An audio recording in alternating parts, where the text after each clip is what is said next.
Hello, students. Welcome back to our next session of 10th standard.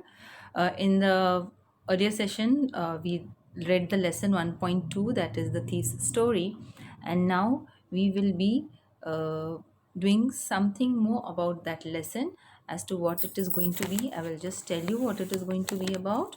Okay, so let's see what it is about. We will be doing some activities first, and then at the end there is a small uh, activity for you to do it as a homework for you. It is quite interesting. Okay, let's okay, now when we read the lesson, Anil's virtue means all the good things which Anil had, for all the good qualities which he had. Anil's virtues, can you recall as to what Anil's virtues were? Yes, recollect, come on. Can't get it? Okay, fine. Let's see. I'll try to help you. Kind hearted. Wasn't he kind hearted? Yes, he was kind hearted because through his gestures, how he helped Hari, how he took Hari into his own guidance and helped him, shows how kind hearted he was. Next one, helpful. Didn't he help Anil? Anil, didn't he help Hari? Yes, he helped Hari in teaching him how to cook food, us making him to write his own names, and he was going to help him to write sentences and also add numbers. Next, forgiving. The last part of the lesson, yes, the last part of the lesson whereby though Anil knew that Hari had cheated him, still he forgave him. He had forgiven him without speaking a word. Next, compassionate. What do you mean by compassionate? It means like you feel of having a feeling of oneness, you're liking a person, you like that person, and then you are very compassionate towards that person. So that was one of the nature of Anil. Yes. Now, this were the good qualities of Anil which we saw. The other character of our lesson, Hari. Yes, how was he? Let's see. Anil's virtues means good things, good qualities. And what was Hari's vices? Virtues and vices are two opposite words. So, what were Hari's vices? You all know, I need not tell you all, but still, we'll see. He was a liar. Yes, in the beginning of the lesson only, we learned that he was a liar. He gave his false name as Hari.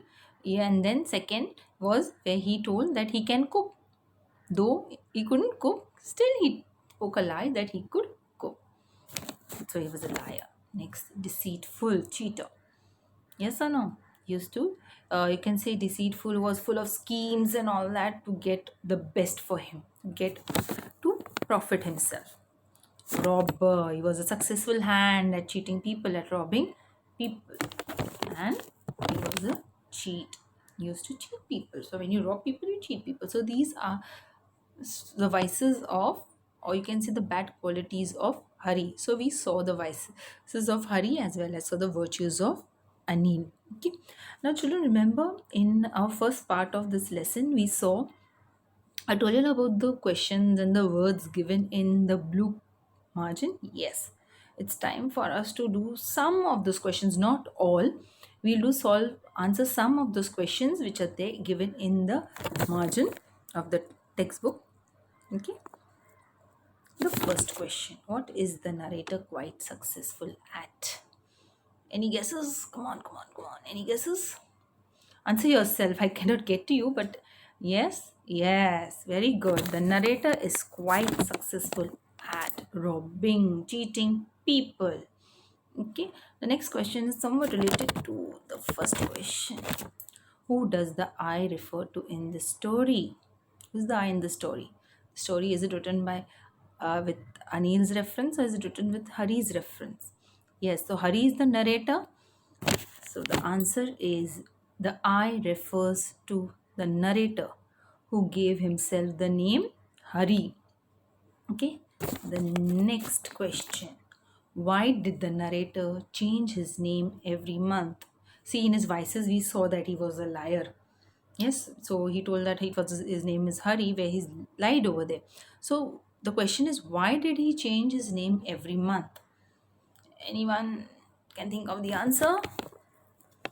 Yes, most of you can. So here the answer is The narrator changed his name every month to keep him ahead of the police and his former employers. Means he did change his name so that the police could not catch him, and he could not be caught by his former employers. Why? Because he was a thief. Yes, I was a thief, so he did not want to get caught by the police, and also would not want to be punished by his former employers. Next, what did Anil learn in the beginning? What did he learn? Anil learned to write his own name from Anil. Hari learned to write his own name from Anil in the beginning. That is the first thing which Anil taught him. Later on Anil was going to teach him how to add numbers and how to write whole sentences. The next question.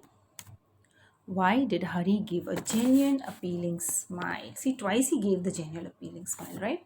So this is the answer where I want you for the second one. For the second appealing smile he gave. Why did he give the appealing smile? Hari realized that he has cheated a person who trusted him the most. Hari knew that Anil was aware of Hari's theft, but still he forgave him. Anil's readiness to teach Hari, in spite of his misdeed, made him realize his mistake and also mend his ways.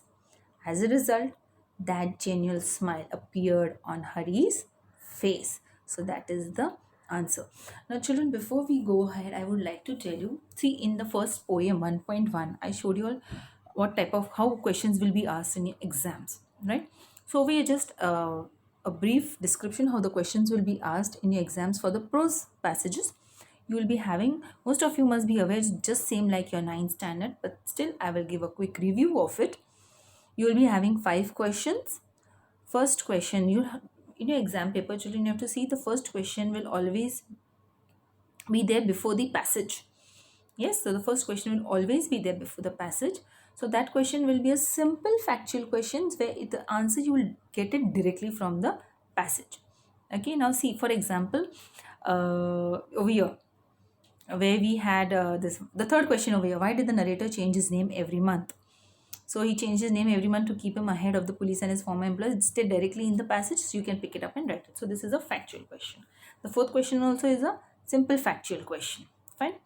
See the fifth question here. Why did Hari give a genuine, appealing smile? So over here, you have to understand and write the answer in your own words. You have to understand what is asked and write it in your own words. There in the passage, it's not somewhere outside the passage. It's there in the passage, but you have to write it in your own words.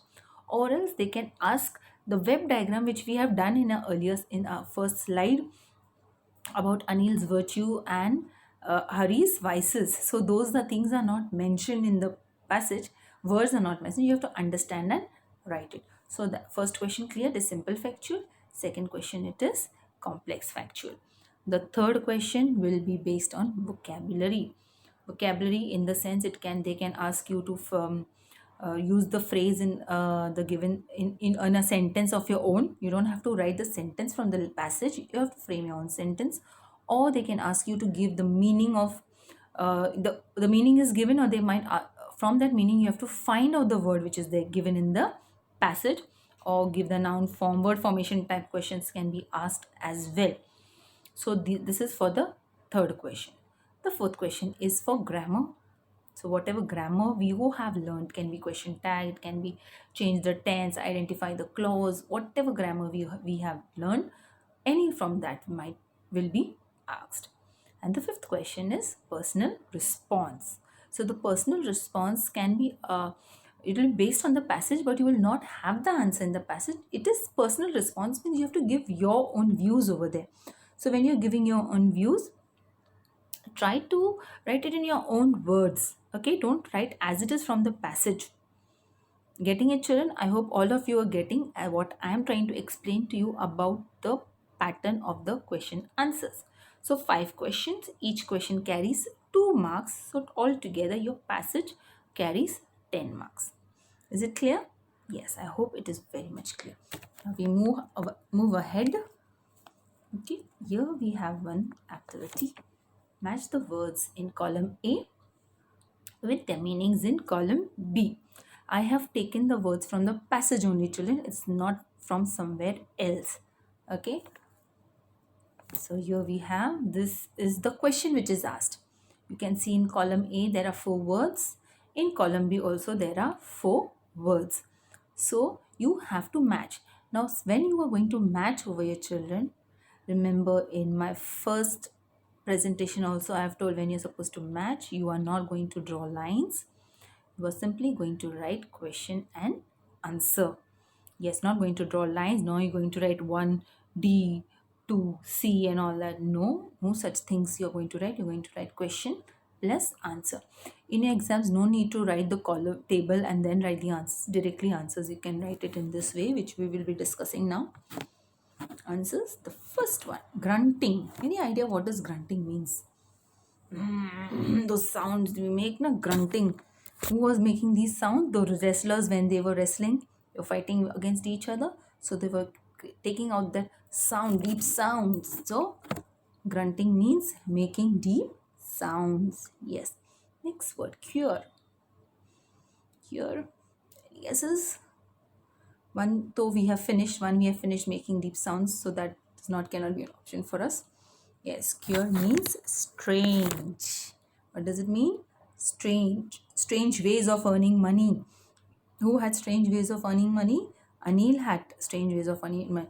Earning money. Either he would write a book and sell it to a publisher, or he would borrow it from his friends. Next we have is curious, which is eager. Curious means eager. And startled, one more, the last one is left, that is surprised. Okay, so this is how you are going to write, match the columns whenever it is asked in your English paper. No drawing lines. You are not in the first or second standard to draw cross lines or to write what is 1C and 2D, 3A and 4B. No, you are going to write it the way I have written it over here in the answers. Okay, so be careful when you do match the columns and see to it you all write the correct answers. I hope children, whatever up till now we have discussed is understood by you. Okay, if you cannot, do not get it, you can go back through the video once again to get a better understanding of it. Fine. Now, important thing. Many of us try to use some words, Indian words, when we speak in English. Yes, all of us like pani puri. Yes, can you find an English word for that? Try to find it. Difficult. Pani puri and all the chart what we have. Yes, can you find an English word? No. So these Indian words, they are used in English language. So that is called as code mixing. What is it called? Code mixing. So our activity which you will be doing is based on code mixing. Let's see what it is. Here, code mixing. Code mixing means Indian words used in English. For example, I have taken the word bazaar, which this bazaar word is there in our lesson itself. So I have framed a sentence of my own. I went to the bazaar for purchasing some household stuff. So I have used the word bazaar. So bazaar is an Indian word which is used in English. Okay, so that is called as code mixing. Now what do you have to do is, you have to pick out from the story any 3 examples apart from bazaar. Okay, don't use bazaar again. Apart from bazaar, any 3 examples of code mixing and use it in your own sentences. I repeat, you will use these words of code mixing from the lesson and use it in your own sentences. The way I have framed a sentence, you frame a sentence of your own. There are words. There are words in the lesson. You will find it. Read the lesson. I know I have sent the PDF of the textbook also, so you can see it from there, or you can from the first part of this video, the first part of 1.2 thief story where we read the lesson. From there also you can try to find out those code mixing words and try to frame it in your own sentences. Okay children, so this is what I wanted to tell you today. One more part of this lesson will be there. We'll be continuing it later, because after like before the lesson we had one warming up. Yes, one warming up part of in the beginning or before the lesson began, And at the end also there is an English workshop. After every lesson we have an English workshop. You all may be aware of, you all are aware of it because you had it in your ninth standard as well. So that English workshop we will continue it in our next session. Hope you might have enjoyed, learned what I tried to teach you, and try, if not, try to go back through the videos once again and understand it. We're always there to help you. All the best, children. Good day. Stay safe.